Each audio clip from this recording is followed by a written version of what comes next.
Terima kasih Anda masih bersama kami di iNews Malam. Pemirsa, drama ijazah Presiden ke-7 Republik Indonesia Joko Widodo semakin memanas. Tak terima status kasusnya dinaikkan ke tahap penyidikan, Roy Suryo bersama tim kuasa hukumnya geruduk Polda Metro Jaya.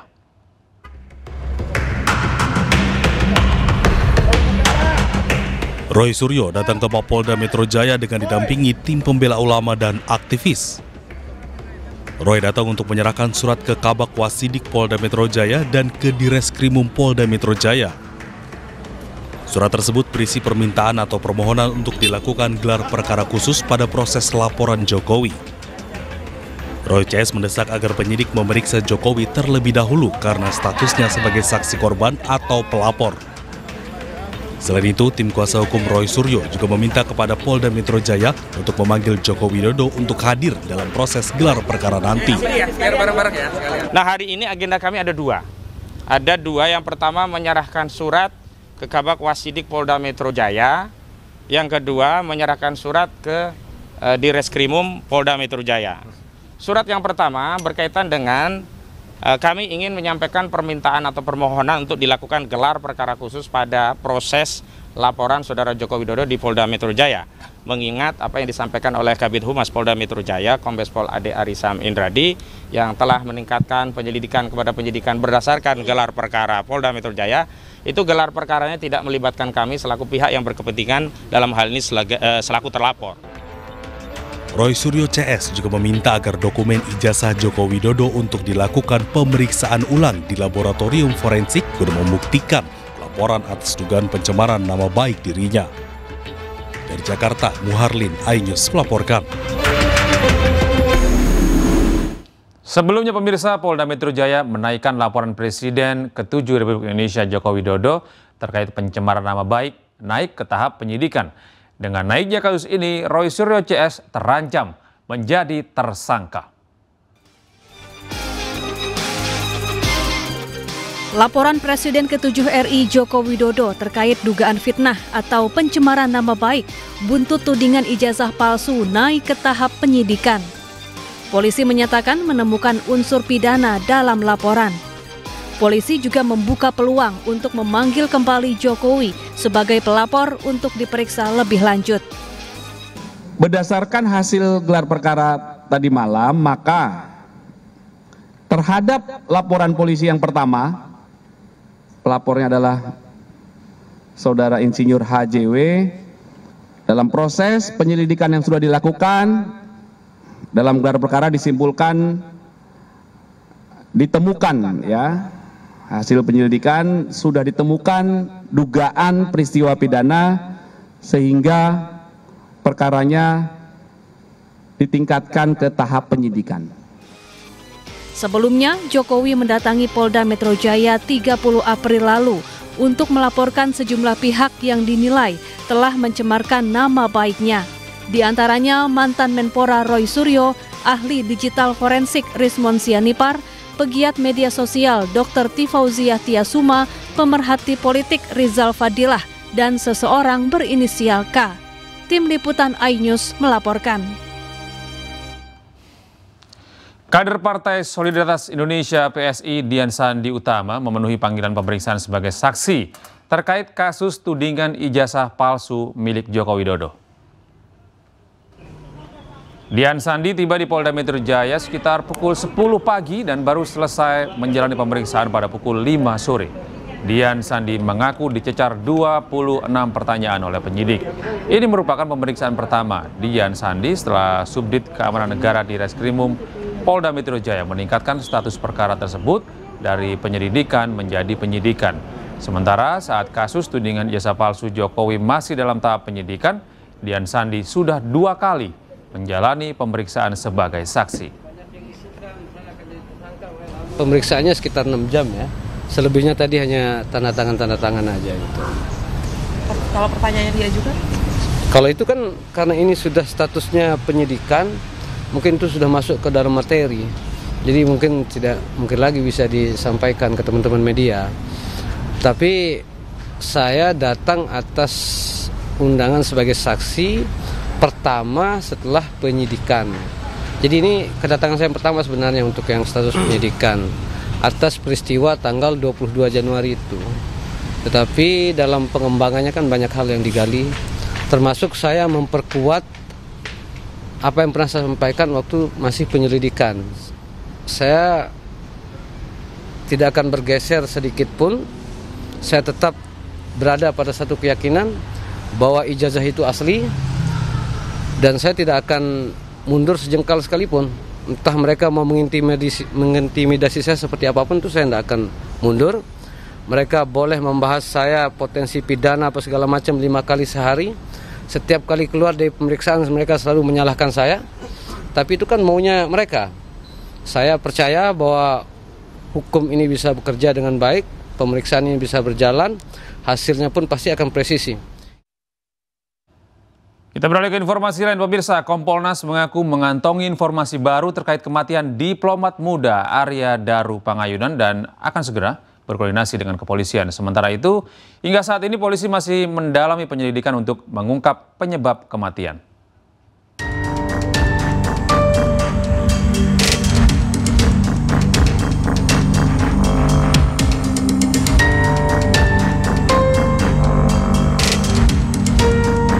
Komisi Kepolisian Nasional terus mendalami kasus kematian diplomat muda Arya Daru Pangayunan. Tim Kompolnas menemui keluarga Arya di Yogyakarta dan mengantongi sejumlah informasi baru. Nantinya, Kompolnas akan berkoordinasi dengan polisi terkait informasi itu. Yang nggak kalah penting, kami juga diberi informasi terkait sesuatu yang sifatnya baru, yang belum ada dalam perdebatan, yang itu memang perlu kami telusuri, kami perdalam nantinya dengan cek TKP, termasuk juga dengan Polda Metro Jaya.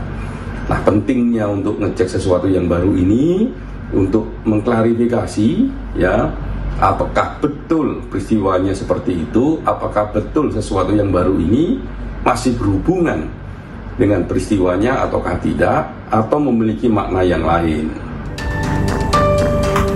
Sementara itu, polisi sudah melakukan olah tempat kejadian perkara sebanyak 3 kali. 5 orang saksi juga telah dimintai keterangan. Kapolri Jenderal Listio Sigit Prabowo menyebut pihaknya tengah bekerja keras mendalami penyelidikan kasus ini agar bisa segera terungkap. Sebelumnya, Arya Daru Pangayunan ditemukan tewas di kamar indekosnya di kawasan Menteng, Jakarta Pusat, Selasa pagi 8 Juli 2025 lalu. Ia ditemukan dalam kondisi tergeletak di atas kasur, sementara kepalanya terlilit lakban. Pada malam sebelum korban ditemukan tewas, istri korban sempat meminta penjaga kos untuk mengecek kamar korban lantaran korban sulit dihubungi. Tim Liputan iNews melaporkan.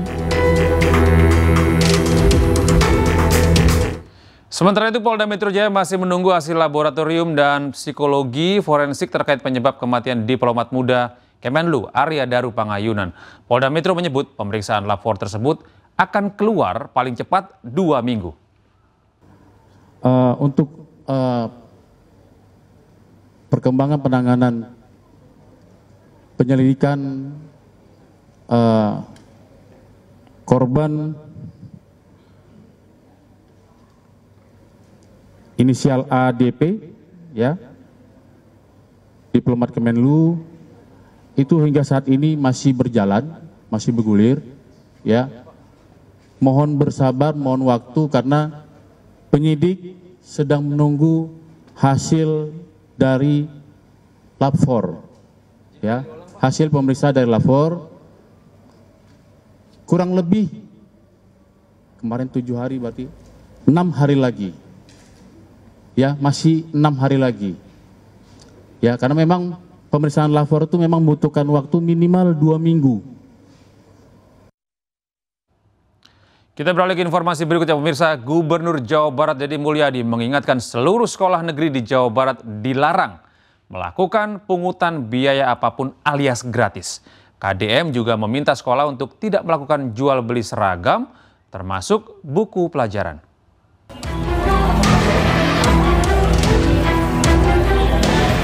Gubernur Jawa Barat Deddy Mulyadi kembali mengingatkan sekolah tingkat SMA dan SMK negeri untuk tidak memungut biaya apapun kepada siswa. Bahkan KDM juga melarang pihak koperasi sekolah untuk menjual seragam dan buku di sekolah kepada para siswa.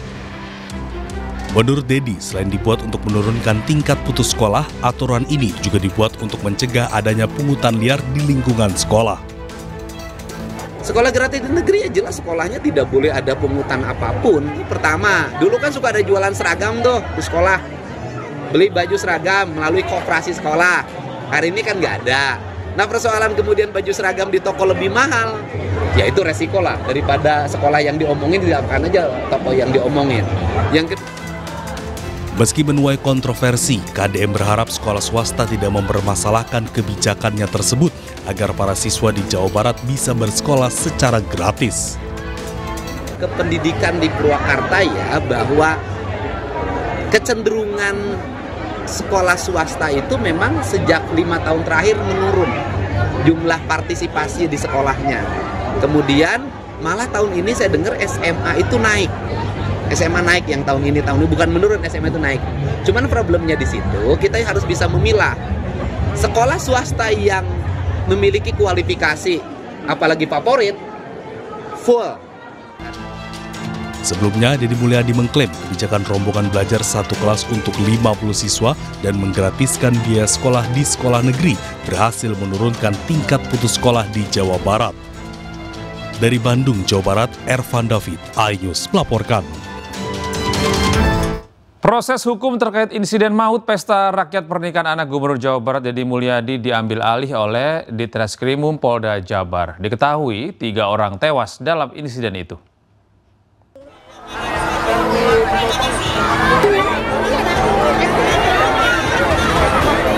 Tragedi pesta rakyat yang menewaskan 3 orang warga di Garut, Jawa Barat Jumat lalu menjadi perhatian kepolisian. Pasca insiden, polisi telah melakukan olah TKP dan memeriksa seluruh saksi, mulai dari petugas pengamanan, Satpol PP, perwakilan event organizer, serta pihak lainnya. Untuk proses penyidikan selanjutnya, kasus ini diambil alih Direktorat Reserse Kriminal Umum Polda Jabar. Untuk kejadian yang di Pendopo mengenai makan gratis, kita sudah melakukan serangkaian penyelidikan dan kita sudah melakukan langkah-langkah. Kemudian kemarin pada hari Minggu pukul 10.30 waktu Indonesia Barat, perkara tersebut diambil alih atau dilimpahkan ke Krimum Polda Jabar. Sebelumnya pada Jumat 18 Juli siang, pesta rakyat pernikahan anak Gubernur Jawa Barat Deddy Mulyadi yakni Maula Akbar dan Putri Karlina berubah mencekam setelah ribuan warga berdesakan berebut makanan gratis. Banyaknya warga yang hadir membuat sejumlah orang terinjak-injak. Akibatnya 3 orang meninggal dunia, salah satunya anggota polisi. Dari Garut, Jawa Barat, Iis Solihin, iNews melaporkan.